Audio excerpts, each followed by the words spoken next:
बोलिए राधा रानी सरकार की जय।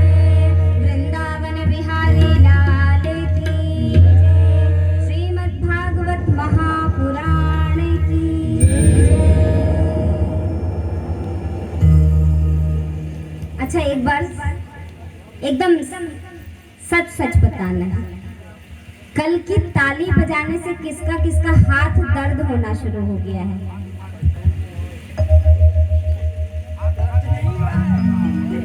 नहीं हुआ? तब आपकी अर्थात ताली बजाने की, कीर्तन करने की आदत है। जिसका नहीं होगा उसका तो पक्का दुख रहा होगा। अधिकतर जगहों में जब कथा होती है तो वहाँ प्रायः, यहाँ तो काशी में ही हमारा घर ही है तो हम यहाँ से चले जाते हैं। जहाँ भी बाहर जाना होता है वहाँ रुकना होता है, तो कथा के बाद जब कोई मिलने आता है तो ये बात अवश्य कहता है कि हाथ दुखने लगता है। लेकिन 7 दिन करते करते उनका ये स्वभाव हो जाता है कि 8वें दिन अगर ताली ना बजाए तो लगता है कि क्या आज नहीं किया, क्या छूट गया, ऐसा स्वभाव बन जाता है। और हम एक ही चीज निवेदन करते हैं हर जगह कि आप कथा में उपस्थित हों तो कम से कम एक चीज, एक बात, एक गुण जो आपको अच्छी लगे वो तो उतारिए ही उतारिए, लेकिन इतना अपने जीवन में बदलाव अवश्य करिए कि आप प्रभु का नाम लेने के आदी हो जाइए। 7 दिन बाद 8वें दिन अगर आपको ऐसा लगे कि क्या किया जाए तो चाय पीकर जब आप बैठ जाते हैं तो सभी परिवारजन एकत्र हो करके 10 मिनट जो नाम आपका प्रिय हो और राधे राधे की अगर आदत पड़ जाए तो उसी का घर में कीर्तन अवश्य करें। 10 मिनट, 5 मिनट, 2 मिनट, अगर आप 2 मिनट से शुरुआत करेंगे तो हो सकता है कि 5-10 मिनट, आधा घंटा, 1 घंटा कब हो जाए आपके स्वभाव में ऐसा परिवर्तन आ जाएगा आपको पता भी नहीं लगेगा। तो प्रभु का नाम लेना अवश्य आप सीखिएगा। एक जगह कथा हुई थी और वहां पर तो सब ऐसा मान लो कि जब भी कोई भी कीर्तन होता तो सब अपने से कहते हैं कि एक बार राधे राधे हो जाए, खुद से कुछ भी भजन हो जाए, कोई भी नाम संकीर्तन हो जाए, लेकिन उनको राधा राधा राधा चाहिए। आप भैया तो मेरे साथ नहीं थे, दूसरे भैया थे, तो वो जब भी कुछ शुरू करते उसके बाद अंत में राधे राधे की आवाज अपने आप आने लगती और यहाँ तो कुछ नहीं, 10-15 मिनट सिर्फ वही चलता रहता, वही धुन, और बंद करने के बाद भी होता था कि अब कब दोबारा आ जाएगा। सब खड़े हो जाते थे, तालियां बजाना, नाचना प्रभु के नाम में शुरू हो जाता था।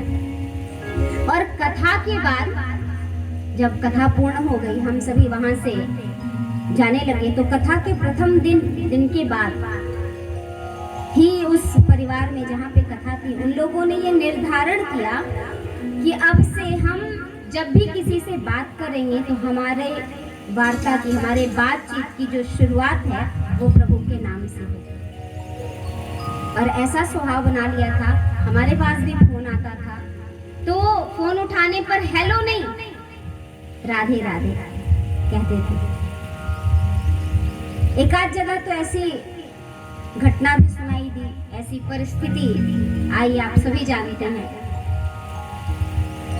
लेकिन उनका जो स्वभाव पड़ गया था राधे राधे का, तो भैया अंत समय भी जब बात किया, फोन आया था हमारे यहाँ भी, अंत समय भी बात किया तो राधे राधे कहकर ही बात किया। इस कथा का यह प्रभाव, ऐसी प्रवृत्ति बन जाती है। तो आप सभी भी इसको अपने जीवन में अवश्य उतारें। आइए हम सभी पुनः कथा की ओर चलते हैं और कल हम सभी कथा में कहाँ थे? हमने कहा भी था कि आप सभी याद जरूर रखिएगा, हम पूछ सकते हैं। चलिए अभी तो हम ही बताते हैं। कल हम कथा में थे जहाँ पर आत्मदेव जी की कथा हमने सुनी।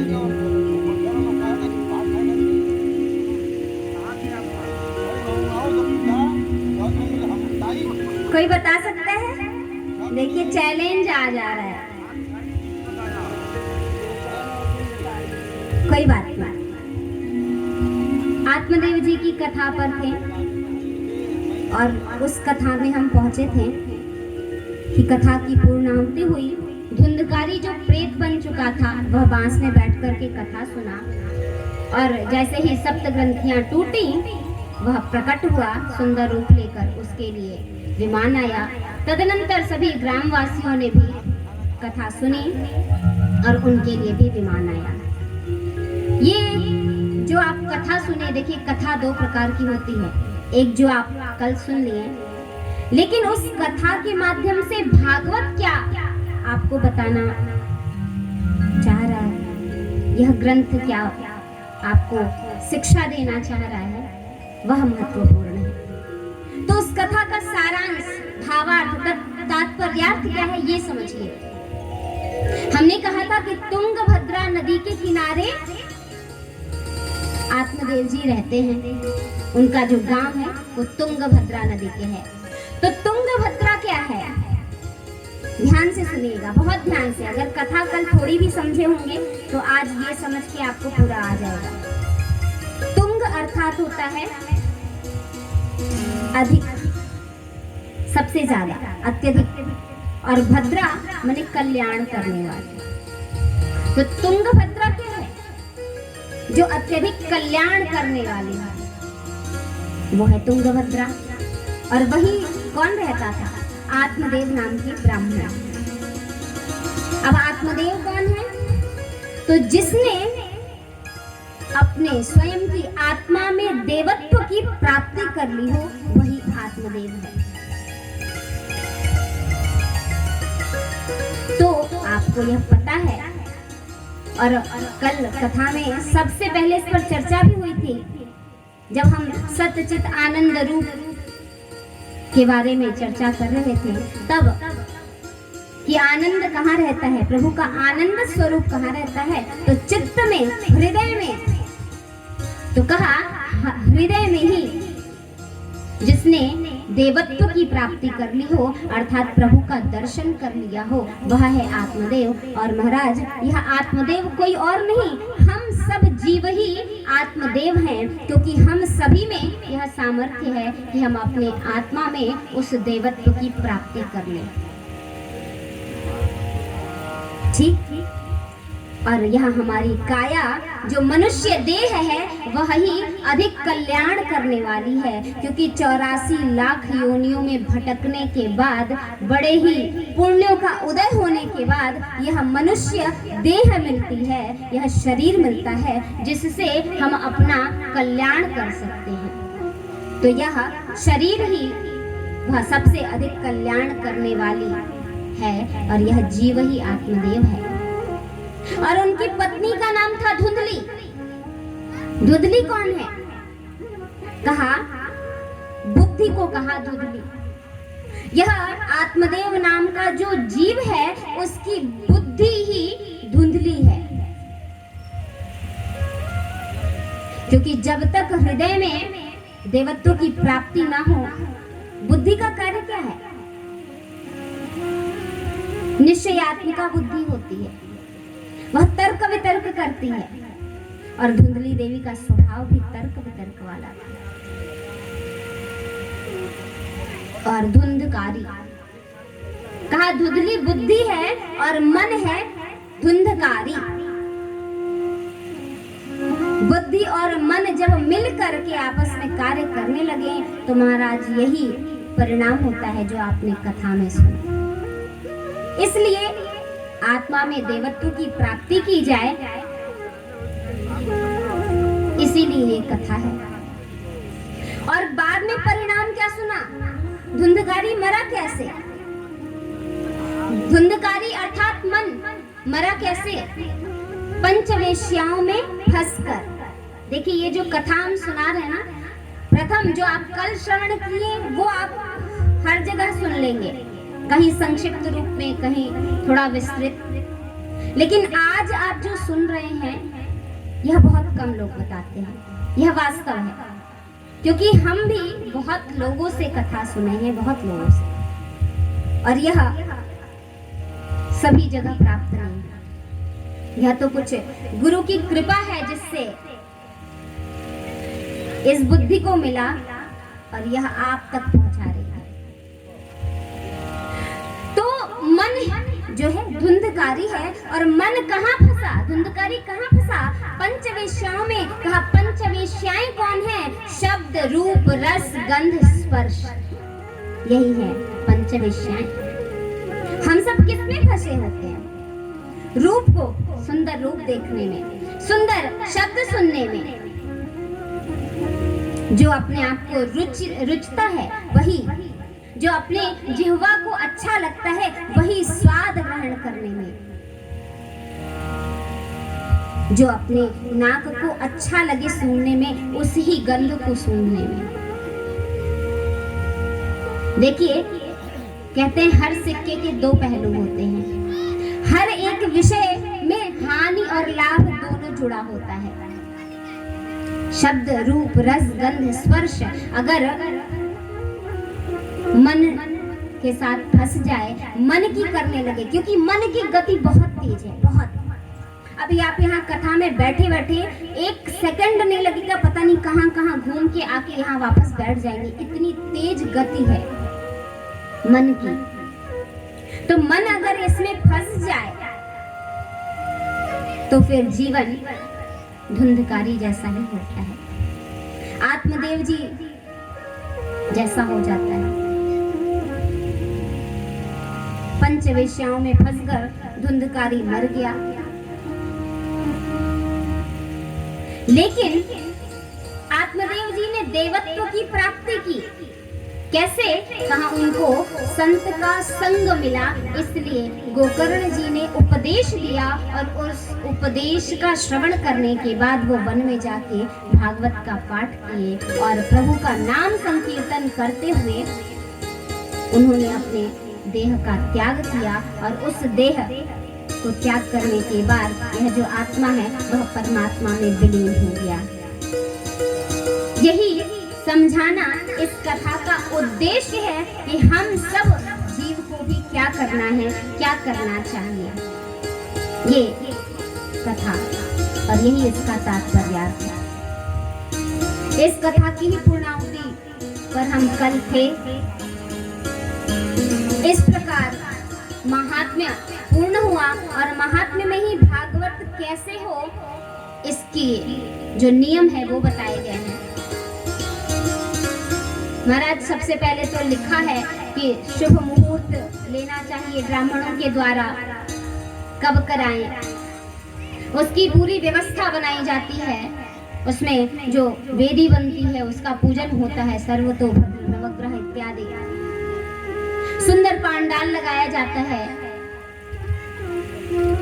कई ब्राह्मण रहते हैं, कोई जप करता है, कोई पारायण करता है, कोई कथा का तात्पर्यार्थ समझाता है, और यह रोज प्रतिदिन यह पूजन होता है। पांडाल बनाया जाता है तो उसके बाहर एक बांस की भी स्थापना होती है।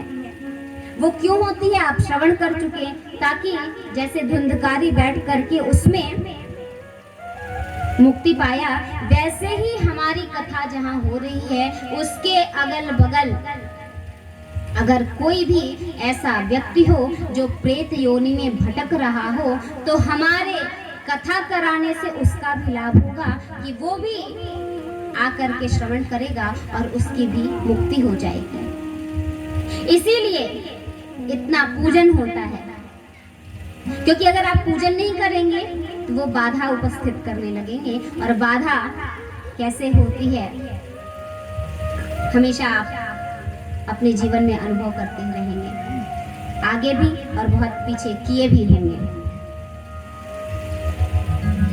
नियम में बताया कि भाई जब हम भागवत करते हैं तो भोजन करें ना करें, क्या क्या नियम करने हैं। शैया का त्याग करना पड़ता है। भोजन, अगर आप व्रत रह सकते हैं, व्रत रहने का मतलब, व्रत का मतलब क्या है? कहा संकल्प, दृढ़ संकल्प। सिर्फ उपवास रहने को व्रत नहीं कहते। एक मन में संकल्प लेकर कि हमको ऐसा करना है, उसको व्रत कहते हैं। और उपवास का भी मतलब क्या है? उप मतलब समीप, समीप में वास करना। किसके समीप में? प्रभु के समीप में वास करना ही उपवास है। अब वो आप चाहे अन्न खा करके करें अथवा फलाहार से।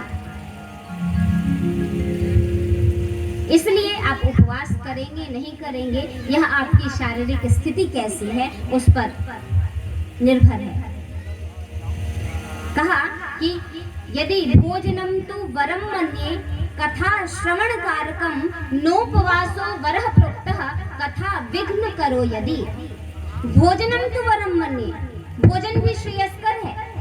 यदि भोजन करने से आप कथा सही से श्रवण कर पा रहे हैं, अन्यथा आप बैठे तो कथा में हैं लेकिन आपका ध्यान है पेट में जो चूहे चल रहे हैं उस पर। भूख लगी है भैया, कथा में मन ही नहीं लग रहा, तो ऐसा मत करिए। भगवान कभी नहीं कहते कि तुम भूखे रहो तो मैं प्रसन्न हो जाऊंगा। अगर आप खा पी करके कथा सुन रहे हैं तो भी अच्छी बात है। अगर आप चाहते हैं कि आप अन्न ग्रहण ना करें तो आप फलाहार लें और भरपूर लें, जिससे आपके स्वास्थ्य पर कोई असर ना पड़े। ताकि आप देखिए, अन्न का त्याग क्यों करते हैं, क्यों फलाहार पे लेते हैं? कहते हैं अन्न जब हम खाते हैं तो अन्न में भी एक ऐसा पदार्थ होता है जिसके कारण हमको आलस्य आता है। तो यदि हम अन्न खा लेंगे तो आलस्य आएगा, और आलस्य आएगा तो आगे का जो कार्यक्रम है, क्योंकि भागवत होता है तो दिन भर बैठना नहीं है, कुछ न कुछ एक के बाद एक पूजन, एक के बाद एक पूजन, एक के बाद एक पूजन होता रहता है। तो आप उसमें विघ्न ना उपस्थित हो, इसलिए अन्न का त्याग करते हैं। लेकिन आप चाहते हैं कि आप अन्न खा के करो तो आप अन्न से भी कर सकते हैं। नोपवासो वरः प्रोक्तः कथा विघ्न करो यदि। विघ्न हो कथा में तो उपवास से कोई मतलब नहीं है, व्रत से कोई मतलब नहीं है। दूसरी बात, कथा आप कभी भी कर सकते हैं, मुहूर्त तो दिखाना ही चाहिए। लेकिन कहा जिस समय प्रभु के श्रवण, प्रभु के गान को सुनने की इच्छा हो जाए, प्रभु के नाम को सुनने की इच्छा हो जाए, उसी समय आप कथा करिए। तो कथा कभी भी की जा सकती है। इस प्रकार के अनेकानेक नियम बताए गए। और महात्म्य के बाद श्रीमद् भागवत का प्रथम स्कंध प्रारंभ हुआ, जिसका प्रथम श्लोक है जन्माद्यस्य यतोऽन्वयादितरतः चार्थे स्वभिज्ञः स्वराट् तेने ब्रह्म हृदय आदि कवये मुह्यन्ति यत् सूरयः तेजो वारि मृदां यथा विनिमयो यत्र त्रिसर्गो मृषा धाम्ना स्वेन सदा निरस्तकुहकं सत्यं परं धीमहि।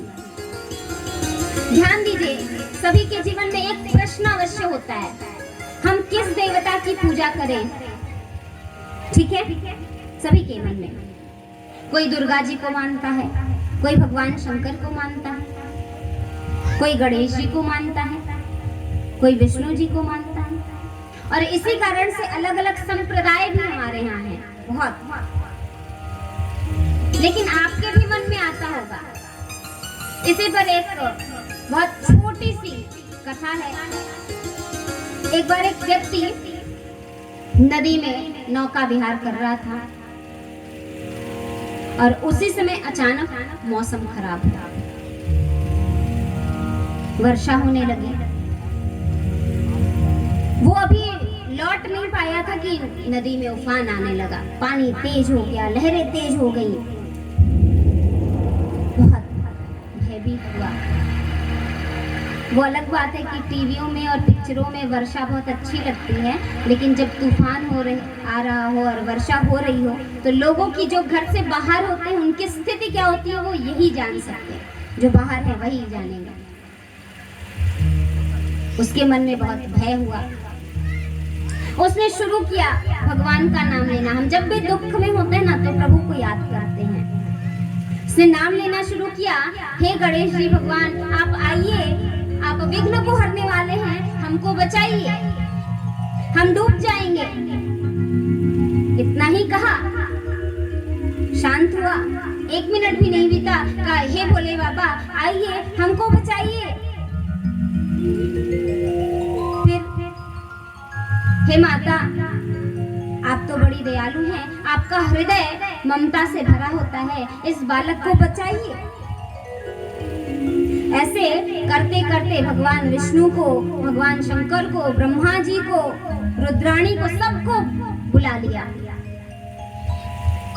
और कही रहा था कि अचानक से महाराज बहुत तेज लहरें आई और नाव पलट गया, गिर गया और उसका परिणाम उसकी मृत्यु हो गई। ये आप सब सुने होंगे। पहुंचा ऊपर और ऊपर जाते ही कहा कि पहले मुझे प्रश्न करना है भगवान से। लोग कहते हैं भगवान को याद करो तो सारे संकट टलते हैं, मैंने याद किया, मेरा कुछ नहीं हुआ, मैं तो मृत्यु लोक से इस लोक में आ गया, मृत्यु को प्राप्त करके गया गणेश जी के पास। गणेश जी से पूछा, मैंने सबसे पहले आपको बुलाया, आप नहीं आए, यही भक्ति है। अगर भक्ति करने से ये परिणाम होता है तो मुझे नहीं करनी भक्ति। गणेश जी ने कहा, अरे भाई मैं उठा ही था अभी आने के लिए, जैसे ही तुमने मेरा नाम लिया मैं उठा, मूषक राज को कहा भाई चलो भक्त पुकार रहा है, मैं सवार हुआ और मूषक बढ़ने ही वाला था, तब तक तुमने कहा हे भगवान शंकर जी आइए मुझे बचा लीजिए, हे भोले बाबा आइए मुझे बचा लीजिए। तो मैं बैठ गया कि भैया मुझे छोड़कर तो पिताजी को याद कर लिया है तो पिताजी अवश्य जाएंगे। गणेश जी उत्तर दे दिया, उसने कहा ठीक है, तो आप नहीं आए तो मैं पूछ लेता हूँ। शंकर भगवान से कहा आप क्यों नहीं आए? शंकर भगवान कहे देखो भाई, पहले तो हम संहार के देवता, फिर भी तुम बुलाए तो हम सोचे आए, हमने नंदी को तैयार किया, चलने ही वाला था कि तुमने आदि शक्ति को बुला लिया। आदि शक्ति से भी मैं प्रश्न किया, आदि शक्ति ने कहा कि भाई हम भी सवार हुए थे चलने के लिए, तुमने भगवान विष्णु को बुला लिया, वो तो पालन के देवता हैं, तो वो अवश्य जाके तुम्हारा जीवन बचाएंगे, तुमको आगे के लिए तुम्हारा पालन करेंगे, इसलिए हम रुक गए, भगवान विष्णु जाएंगे। भगवान विष्णु ने कहा हम भी तैयार हो गए थे गरुड़ पे चढ़ के, लेकिन तुमने रुद्राणी को बुला लिया। इस प्रकार सभी के उत्तर मिलने के बाद उसने कहा तो मैं करूं क्या? आप लोगों का नाम लेने के बाद भी तो कुछ नहीं हुआ। सभी ने कहा अगर तुम शायद किसी एक को बुलाते तो वो जाता और तुम्हारा उद्धार करके वापस आ जाता, लेकिन तुमने एक पर विश्वास नहीं किया, तुमने बारंबार नाम बदल बदल के सबको बुलाया, तो कैसे कोई जाता? यही स्थिति मनुष्यों की होती है। हम भी विश्वास, अडिग विश्वास नहीं रख पाते, थोड़ा सा हुआ नहीं। और कुछ लोग तो ये भी सोचते हैं कि इन देवता का नाम ले रहे हैं तो दूसरे देवता नाराज ना हो जाएं तो सबका नाम ले लिया जाए, बारी बारी बारी बारी बारंबार सबका नाम ले लेते हैं। ऐसा कभी भी ना सोचें आप। किसी एक देवता को इष्ट बनाइए, जीवन में एक इष्ट होता है और एक ही गुरु होता है, एक मंत्र होता है, एक आसन होता है, सभी चीजें एक होती हैं। तो एक इष्ट बनाइए और जब आप पूजन करिए तो ध्यान रखिए कि हम उन्हीं इष्ट का ध्यान कर रहे हैं। और ऐसा भी नहीं कि आप एक इष्ट को, अगर आप कृष्ण भगवान को मानते हैं तो राम भगवान की पूजा ना करें, ऐसा बिल्कुल नहीं। राम में भी आप कृष्ण की छवि का दर्शन करके प्रभु को नमन करिए, प्रभु को वंदन करिए। जब आप ऐसा करेंगे तो आपकी जो निष्ठा होगी, जो भक्ति होगी, वो इतनी दृढ़ हो जाएगी कि आप किसी भी अवस्था में उनको पुकारे तो वो सत्य उपस्थित जरूर होंगे। तो हम मंगलाचरण पे थे। उन्होंने, व्यास जी ने प्रथम मंगलाचरण किया, सत्यम परम धीमहि जन्माद्यस्य यतोऽन्वयादितरतः। जन्म आदि के जो कारण हैं, ऐसे सत्यम परम धीमहि। अब देखिए, यहाँ पर व्यास जी ने किसी एक देवता का नाम नहीं लिया। वैसे तो ये भगवान कृष्ण का ग्रंथ है, इसमें भगवान श्री कृष्ण का चरित्र वर्णन है, लेकिन उसी ग्रंथ के मंगलाचरण में भी उन्होंने भगवान श्री कृष्ण का भी नाम नहीं लिया। सत्यम परम धीमहि, सत्य स्वरूप के भगवान की प्रार्थना की, प्रभु के वंदन किया। और ये मंगलाचरण है। मंगलाचरण का अर्थ क्या होता है? ध्यान दें आप सभी। मंगल हो जिसका आचरण, उसका ध्यान करना, वंदन करना ही मंगलाचरण है। ठीक है, मंगलाचरण का। तो अब आप बताइए कि कौन ऐसा होगा जिसका आचरण मंगलमय होगा? कौन? मनुष्य तो कतई नहीं हो सकता, क्योंकि मनुष्य का स्वभाव ही है, कुछ अच्छाइयां भी होंगी, कुछ बुराइयां भी होंगी। तो मंगलमय आचरण जिसका होगा, कहा वह एकमात्र परमात्मा है, एकमात्र नारायण है। और आचरण ही नहीं महाराज, आचरण तो आप सुनेंगे कितनों को उद्धारा है। आप एक बात बताइए, हम कथा सुनते हैं तो कथा किसकी सुनते हैं? कोई भी उत्तर दे सकता है। हम कथा किसकी सुनते हैं? कोई भी बताए। भगवान की। और कोई बताना चाहेगा? आपके भाव को हम ग्रहण अवश्य करते हैं, लेकिन ध्यान दीजिएगा, हम कथा भगवान की नहीं सुनते, हम कथा भगवान के भक्तों की सुनते हैं। कैसे? उदाहरण देख लीजिए। भागवत कथा तो पता नहीं कितनों ने कितनी बार सुनी, नहीं पता, लेकिन सत्यनारायण भगवान की कथा आप सभी सुने होंगे। और उसमें आप सुनते क्या हैं? भगवान के भक्तों पर किस प्रकार संकट आया और तब भगवान आके उनको कैसे उतारे, उनका उद्धार कैसे किए, उनको कष्ट से कैसे उबारे। तो कथा भगवान की नहीं, पहले भक्तों की होती है। अगर भक्त नहीं होते, भगवान कहाँ होता? भगवान तो कहते हैं, नाहम वसामि वैकुंठे योगिनाम हृदये नच। हे भक्तगण, मैं वैकुंठ में नहीं रहता और योगियों के हृदय में भी नहीं रहता। कहाँ रहता हूँ? जहाँ हमारे भक्त रहते हैं, वहां मैं रहता हूँ। तो इसलिए हम भक्तों के भगवान हैं और हम कथा भी पहले भक्तों की सुनते हैं। आप गोकर्ण की कथा सुन रहे हैं तो भी पहले भक्त का नाम आया, बाद में भगवान का। तो कथा भगवान की। ऐसे सत्य स्वरूप का वंदन किया और कहा, यह जो भागवत है वह कैसे आया, इसकी रचना कैसे हुई, इसके बारे में जानना है। इसको सबसे पहले कौन सुना, किस उद्देश्य से सुना, यह जानना है। ठीक, तो उस उद्देश्य को जानने के लिए आधी कथा तो आप पहले श्रवण कर चुके कल ही। कैसे? सबसे पहले नारायण ने ब्रह्मा जी को बताया और ब्रह्मा जी ने अपने पुत्र नारद जी को बताया। नारद जी पृथ्वी लोक पे आए, घूमते घूमते विचरण करते करते व्यास जी के आश्रम में पहुंचे। वहां देखे कि व्यास जी बड़े ही दुखित हैं, बहुत। तो पूछा, आप क्यों दुखित हैं? तो उन्होंने कहा कि हम इतना कुछ कर लिए, वेदों का भगवान के आदेशानुसार विभाग कर लिया, पुराणों की रचना कर ली, फिर भी मेरे मन को संतोष नहीं हुआ कि मैंने कुछ ऐसा किया जिससे जीवों का कल्याण हो सके। कहा कि आपने इसलिए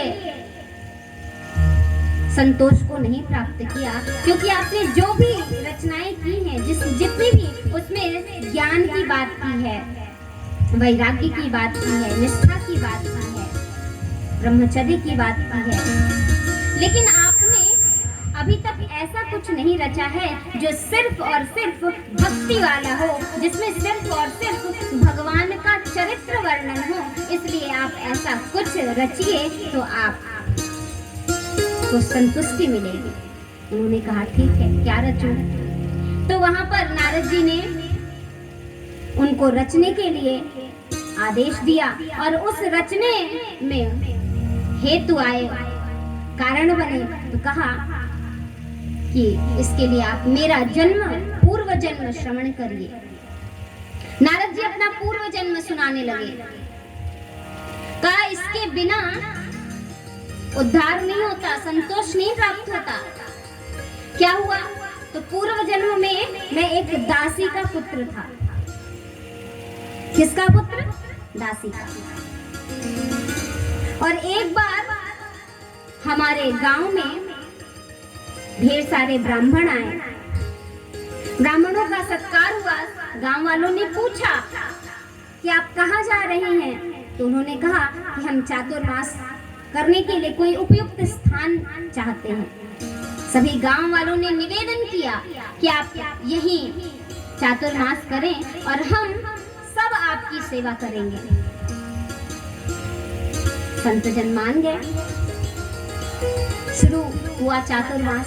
प्रतिदिन कथा होती, उसमें उनकी माँ अपने पुत्र को लेकर जाती और वहां का जितना भी कार्य होता वो सब उनको सौंपा गया था। साफ सफाई का, संतों को कुछ आवश्यकता पड़े तो उनको देने का, उपलब्ध कराने का, तो उसमें नारद जी सहायता करते। चातुर्मास पूर्ण हुआ और इधर सभी संत जन चातुर्मास पूर्ण करके अपने घर जाने के लिए, अपने अपने आश्रमों को जाने के लिए प्रारंभ हुए।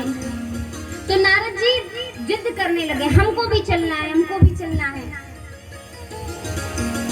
हम भी आप लोगों के साथ रहेंगे। आप जो पवित्र गुणगान करते हैं, जो कथा करते हैं, उसका श्रवण करेंगे।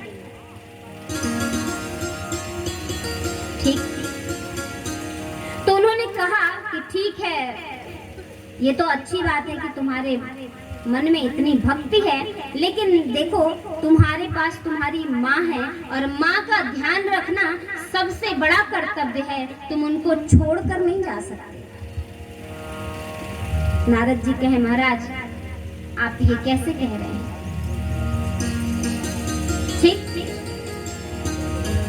मैं कैसे रहूंगा? मुझे तो आपकी आदत पड़ गई है और मुझे अब यही अच्छा लगता। और आप भी तो कथाओं में कहते हैं कि संबंधों की चिंता मत करो, कौन माता, कौन पिता, कौन पुत्र, कौन भाई, कौन रिश्तेदार, कोई कुछ नहीं है। तो अब आप क्यों कह रहे हैं कि तुम माता का ध्यान रखो, माता के लिए तुम्हारा यहाँ रहना आवश्यक है? उन्होंने कहा कि तुम चिंता मत करो, तुम रहो, क्योंकि तुम्हारे पिता नहीं है तो माता का ध्यान रखना आवश्यक है। माता पिता प्रत्यक्ष देवता होते हैं। हम सभी यही जानते हैं कि हमारा निर्माण ब्रह्मा जी के द्वारा होता है। सृष्टि के रचयिया वही हैं, रचना करते हैं, सभी को बनाते हैं। लेकिन हम सद्य उपस्थित कहाँ से होते हैं? अपने माता पिता से। तो हमारे देवी देवता सबसे पहले वही हैं और इसके लिए सबसे बड़ा उदाहरण आपको गणेश जी का मिलता है। उन्होंने अपने माता पिता का पूजन किया और सबसे प्रधान देवता बन के, आदि देवता बन के प्रतिष्ठित हुए। सबसे पहले कोई भी कार्य हो, गणेश जी का पूजन किया जाता है, सिर्फ इसी कारण से क्योंकि उन्होंने संपूर्ण सृष्टि की परिक्रमा न करके अपने जो उनकी संपूर्ण सृष्टि थी उनकी परिक्रमा की। इसलिए तो तुम रहो और तुम्हारा यह कष्ट दूर हो, इसके लिए मैं तुम्हें एक मंत्र दे देता हूँ, उसका जप करना जितना हो सके अहर्निश, खाते समय भी, सोते समय भी, जागते समय भी उस नाम का ही ध्यान करना।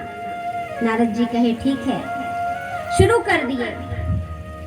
लेकिन वो चिंता अवश्य करते हैं कि महाराज हम संत के साथ चले जाते तो बड़ा अच्छा होता, मेरी माँ है इसलिए मुझे रुकना पड़ा।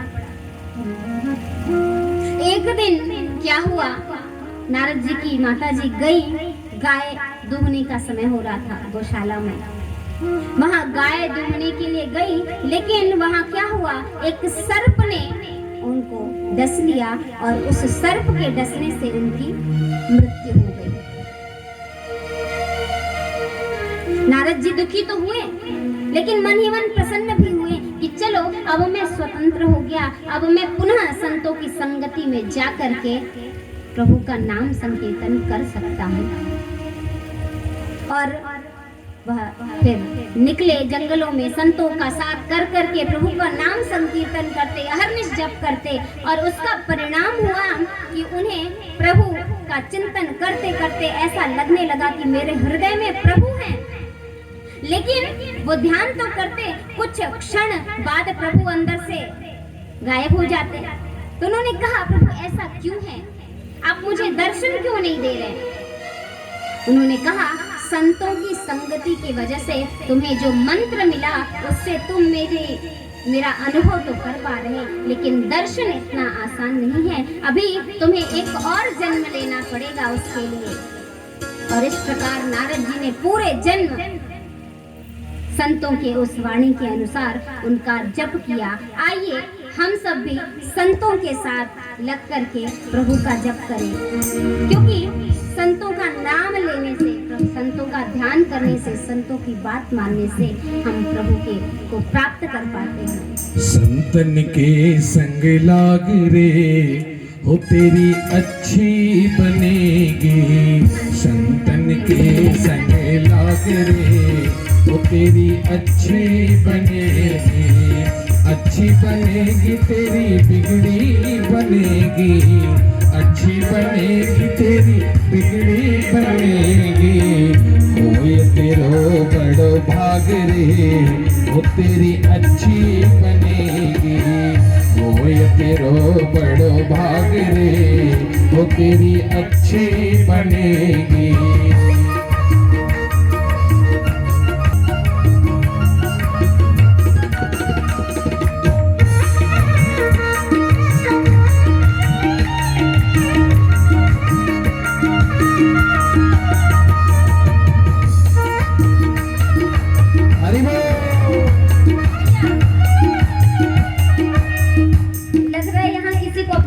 बनानी नहीं है, बनानी है तो ऐसे तो नहीं बनेगी।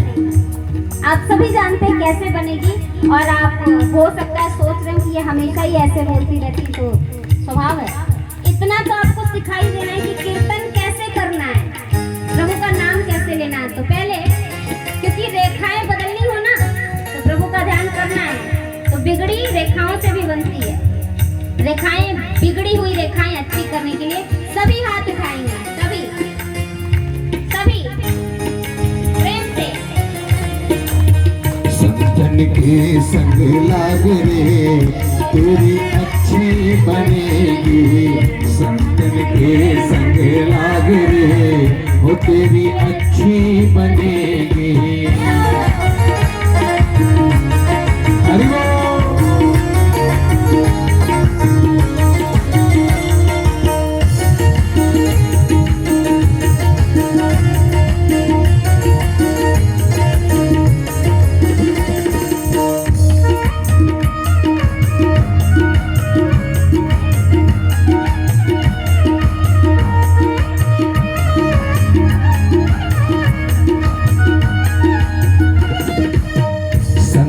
संग करे पुण्य कमाई,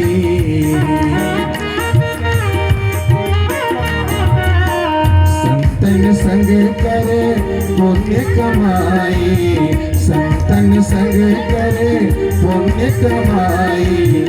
राम चरण अनुराग रे वो तेरी अच्छी बनेगी, राम चरण अनुराग रे वो तेरी अच्छी बनेगी।